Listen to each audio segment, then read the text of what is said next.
The places expressed in the sites were mostly islands in the Micronesia region. French Polynesia was another place that was expressed in the sites. So I learned in more depth about the Marshall Islands nuclear testing that started in 1946. And growing up, I heard about the nuclear testing that happened, but I didn't really know much about why and what happened. I never heard about the nuclear testing that happened in French Polynesia, so that was new to me. Um, One thing I learned that got my attention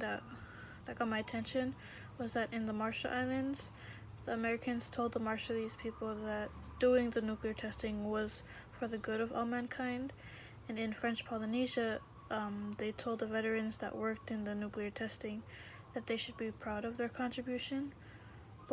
They both were similar. They both had similar expressions saying nuclear testing was a good thing, even though there was a lot of destruction to the islands, radioactivity levels, and health problems that came afterwards. Um, I think it was a really sad topic of seeing people forced out of their islands and have their islands destroyed like that. These sites let us understand how life was back then, especially during the time when the people were taken over and literally forced to give up their home.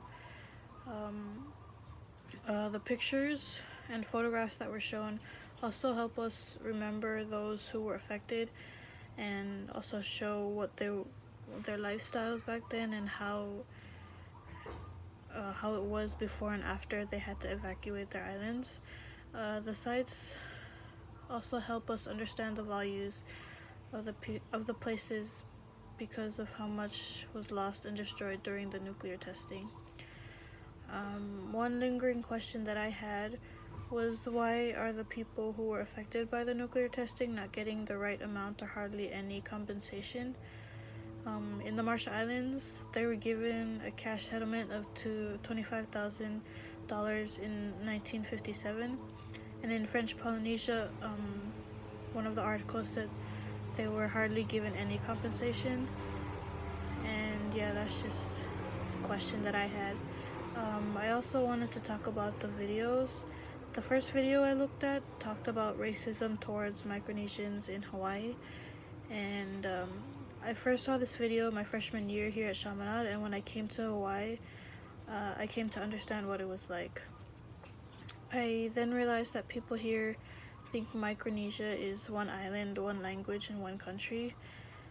People think we're all the same, and when I came to Hawaii, I heard stories of Micronesians like saying that they're the poor and ugly people who are stealing and getting into trouble, and also I've heard people say that they are a bother to society, and they are the ones who make up most of the homeless here in Hawaii.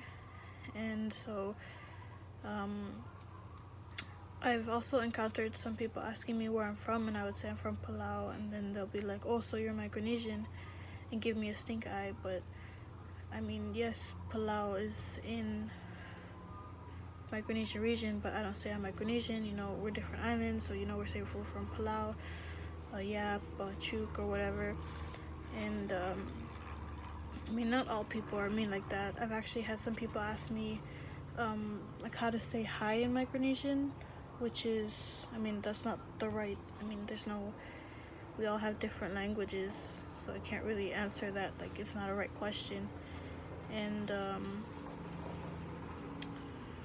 I just want people to understand that Micronesia consists of many different countries with different languages and cultures, and Micronesia is a region, it's not a country itself. We're made up of tiny, small island countries.